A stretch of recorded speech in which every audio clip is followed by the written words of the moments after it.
Welcome back to Fantasy Football Today. It's now time to look at the sits for Week 16, and I believe the order is Dave is up first with his players that he is looking to avoid. So, Dave, let's show the list of the players you do not like for this week and a few Bucks players that we'll talk about here. You got Rachaad White, but you also don't like Leonard Fournette. We'll talk about in a second. Mike Evans as well. You're nervous about DeAndre Swift, Juju Smith-Schuster, and Gerald Everett also. So let's start with the Bucks running back situation. Why are you not starting Rachaad White and Leonard Fournette? And let's keep it to PPR. If it's PPR, White might make the cut as a start. He's given you at least 10 PPR points in each of his past 4 games. He had a big edge in carries over Leonard Fournette, but this Bengals run defense, they just held Nick Chubb to under 2.5 yards per carry. 2 weeks ago, they held Derrick Henry to a worse average than that. To me, White and Fournette, both no-goes in non-and-half PPR and full PPR. You could see I've got him more as a flex instead of a top 20 running back. And Fournette you like a little bit worse, you said. Fournette's even worse. I'd rather start White over Fournette. I'd start Kenneth Walker over both of them.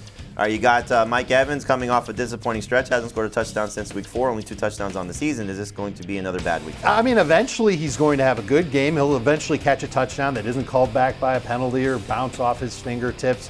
And I love that he bounced back in targets, but he just hasn't performed. He hasn't gotten there. And here I am, the high guy, telling everybody to sit him. I like him better than you guys do because I'll take the chances on him as a flex. If he catches the touchdown last week, we're probably going to buy in a little bit more. But this is still a Cincinnati defense. Top 5 in catch rate to outside receivers. Only 3 touchdowns allowed to outside receivers this whole season. It's not a good matchup for Mike Evans. No, and they've done well even replacing Awuzie, so losing one of their top cornerbacks. It still has been a very good secondary. Number 5 in fewest fantasy points allowed to opposing receivers. All right, you talk about DeAndre Swift. We'll show Heath's list because he has a couple of lines that he is avoiding as well. So what are you concerned about Swift? And then Heath, you could piggyback on Jamal Williams as well. We were hoping he was turning the corner last week, and he went back out, and he went backwards in terms of playing time and touches.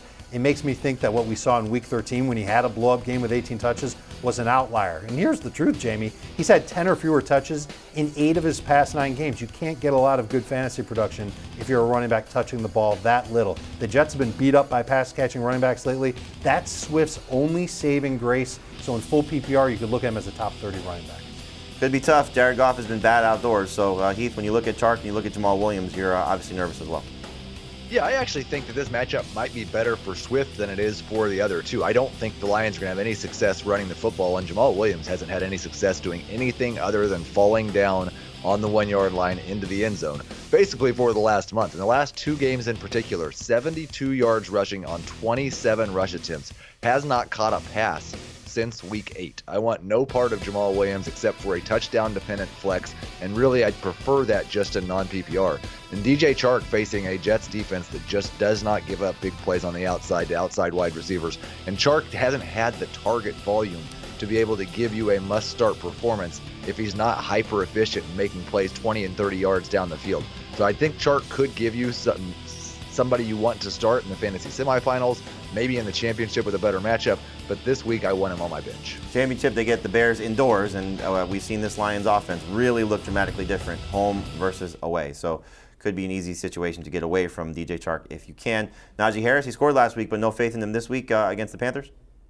I mean, it's all about can he get into the end zone, because that little flash of, Najee Harris is more efficient after the bye, that seems to have gone away. He was terribly inefficient as a rusher last week. We've only seen 1 game in the last 5 where he's had more than 2 catches, and most of those have been 1 catch. He is, much like Jamal Williams, a touchdown-dependent flex. Now, I think his chances of getting into the end zone are a little bit better. He'll probably catch 1 or 2 passes, so he's more of a high-end flex than a low-end flex, but still not a top 24 back for me. To be fair, it was against Baltimore, and they've been absolutely dominant against running backs since Roquan Smith has joined the team. So maybe a little bit better outlook for him taking on this Panthers defense, although the Panthers have been good against the run as well. All right, sits for me. I'm avoiding a couple Dolphins players, Tua Tagovailoa and Raheem Mostert. We talked about Mostert earlier in the show.